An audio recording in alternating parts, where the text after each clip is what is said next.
Здравствуйте, на телеканале «Новый век» программа «Вызов 112», в студии Эльвира Фазлиева.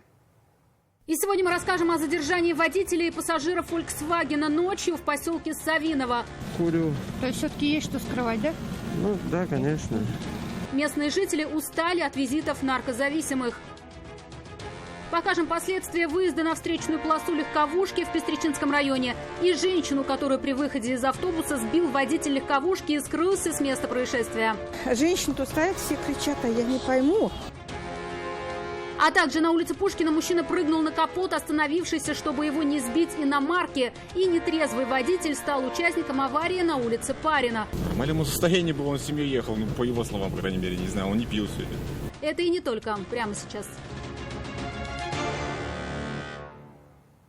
Много вопросов возникло у полицейских к водителю и пассажиру арендованного «Фольксвагена», остановленного на улице 3-я Кадышевская в жилом массиве Савиново. Стражам порядка показалось странным, что два молодых человека поздним вечером ездят по окраинам поселка, и решили их проверить. Сначала оба утверждали, что просто катаются, но вскоре пассажир признался, у поездки была цель.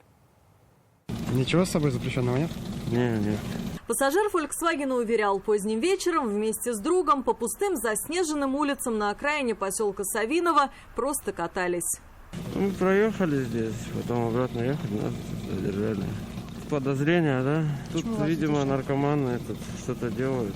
И вот нас тоже задержали. Жители поселка рассказывают, от наркозависимых уже устали. Покоя нет ни днем, ни ночью. Мы уже даже боимся им это говорить, что-либо.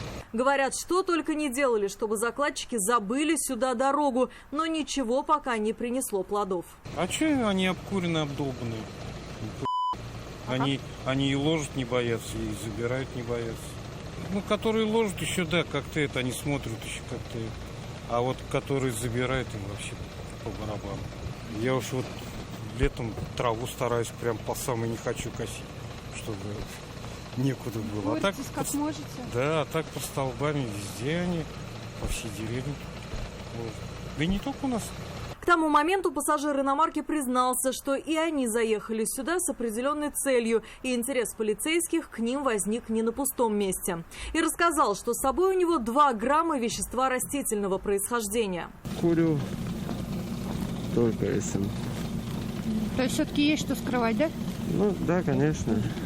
А он тоже вместе с вами курит? Нет, вот в том-то и проблема, что он нет-то. Сам водитель «Фольксвагена» утверждал, что понятия не имел о цели поездки в поселок Савиново, просто выполнял просьбу товарища. Нет, меня попросили довезти, я согласился. К состоянию водителя арендованного автомобиля у приехавших на место автоинспекторов возникли вопросы. Мужчине предложили пройти тест на наличие алкоголя в организме. Герий Расулович, я предлагаю пройти освидетельствование на состояние опьянения с помощью прибора алкотестер. Будете продавать алкотестер? Отказывается. Отказался он и от медицинского освидетельствования в больнице на наличие в организме запрещенных веществ. Поэтому в скором времени его ждет суд, штраф 30 тысяч рублей и лишение водительских прав на срок до 2 лет. Немалый штраф ждет мужчину и от сервиса аренды автомобилей. После прохождения процедуры обоих мужчин доставили в отдел полиции для тщательного досмотра. Автомобиль на эвакуаторе отправился на штрафстоянку. Алия Хайрудинова, Дарья Кореева, «Вызов 112». Один человек погиб сегодня в результате наезда на него грузовика на 986-м километре трассы М7 в Елабужском районе. По предварительным данным, водитель «Исузу» не выбрал безопасную скорость и сбил водителя «Скания», который находился на проезжей части из-за поломки своего автомобиля. В результате наезда мужчина скончался на месте. Сейчас автоинспекторы и следователи выясняют все обстоятельства произошедшего. Один человек скончался от полученных травм в результате столкновения Kia Rio и большегруза МАН. По предварительной версии, трагедия произошла по вине водителя легковушки, который выехал на встречную полосу. В результате дорожно-транспортного происшествия водитель автомобиля Kia погиб на месте. На месте работает следственная оперативная группа. Женщина, выходящая из автобуса на остановке «Разъезд Восстания», попала под колеса иномарки. Скорость автомобиля была небольшой. Водитель маневрировал у остановки, пытаясь объехать сугробы и выехать на дорогу. В этот момент он избил женщину, а потом едва не проехал по лежащему на дороге человеку. После этого он скрылся с места происшествия, из машины даже не вышел. Не заметить, что сбил человека, говорит пострадавшая, он не мог. Удар был не слабый, и все стоящие на остановке пытались остановить машину и предупредить ее саму. Все, что успела запомнить, это цвет белый и номера уезжающей машины. Я не знаю, что с ногой, конечно, будет. Ну, побаливают там. Где посмотришь? На работе там разве посмотришь? Она вышла из автобуса на остановке «Разъезд Восстания» и даже не успела сделать пару шагов, как на нее наехал автомобиль. Рассказывает, живет в Осиново, работает недалеко от Московского рынка. Каждый день на этой остановке пересаживается с одного автобуса на другой.